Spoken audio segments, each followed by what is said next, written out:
Fountain of Youth Service to Source.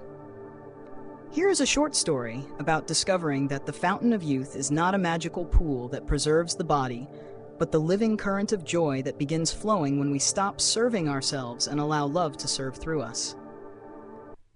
For years, Elias had heard legends of a hidden fountain whose waters restored youth, vitality, and vigor. Some claimed it shimmered beneath a mountain. Others insisted it appeared only at sunrise. Travelers crossed deserts carrying maps, measuring instruments, empty bottles, and long lists of instructions for finding it. Elias searched too, until one quiet morning when he grew tired of following maps drawn by people who had never tasted the water.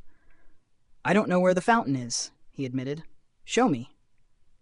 That simple prayer led him to a neglected village garden. Its stone fountain was dry, its pathways overgrown, and its benches buried beneath leaves. An elderly gardener named Emily stood beside it holding a rusty watering can. "Are you searching for the Fountain of Youth?" she asked. Elias stared at her. "How did you know?" "Everyone who comes here is searching for it. Most are simply calling it something else." She handed him a broom. Elias laughed. "I expected a sacred quest." "It is," Emily replied. "Start sweeping." He cleared the pathways. He carried water to thirsty flowers, repaired broken benches, prepared meals for visitors, and sang while he worked. Each morning he asked, "What is mine to give today?" Then he listened.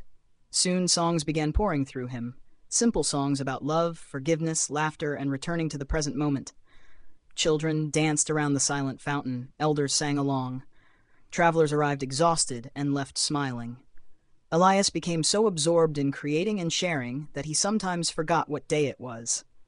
Occasionally, someone had to remind him to eat. Sleep no longer felt like an escape from life, because he had awakened to a life he no longer wished to avoid. One afternoon, he caught his reflection in the fountain's empty basin. His hair had not grown darker, and the lines on his face remained. Yet something unmistakable had changed. His eyes were brighter, his steps were lighter. Energy moved through him like music. "I feel younger than when I began searching," he told Emily. "That is because you stopped preserving a separate life and began giving life away." "But the fountain is still dry." Emily smiled. "Is it?" Elias looked around. The garden overflowed with singing, dancing, shared meals, honest conversations, and hands eager to help. Wherever love was given, joy returned. Wherever someone offered a blessing, the giver received it too. The entire village had become a fountain. Emily touched the old stone basin. Youth is not counted by years. It is the freshness of a mind no longer carrying yesterday. Vitality is not forcing the body to continue. It is allowing spirit to move without resistance. The fountain of youth is the frequency of love, and it flows most freely through service to source. Elias understood. He had believed that teaching meant becoming an authority who possessed answers.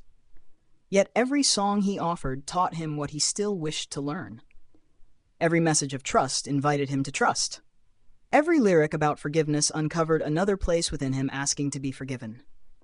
He was teaching the kingdom to the kingdom, while the kingdom quietly taught him. That evening, Elias placed his old maps into the fountain basin. "What are you doing?" asked a child. "I'm retiring."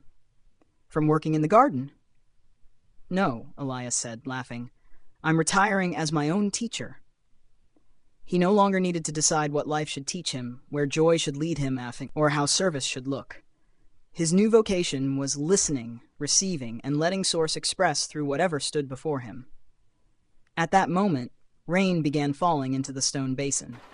The children cheered as the fountain filled, but Elias knew the real fountain had begun flowing long before the first drop appeared.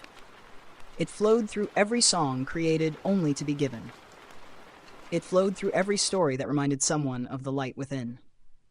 It flowed whenever a hand reached outward without asking what it would receive. And it flowed through Elias as a renewed brightness, not youth borrowed from time, but life remembered beyond it. From then on, when travelers arrived asking where they might find the Fountain of Youth, Elias handed them a broom, a song, or a plate of food and said, "Give what you wish to remember, teach what you wish to learn. Serve the love that created you, and watch how young eternity feels."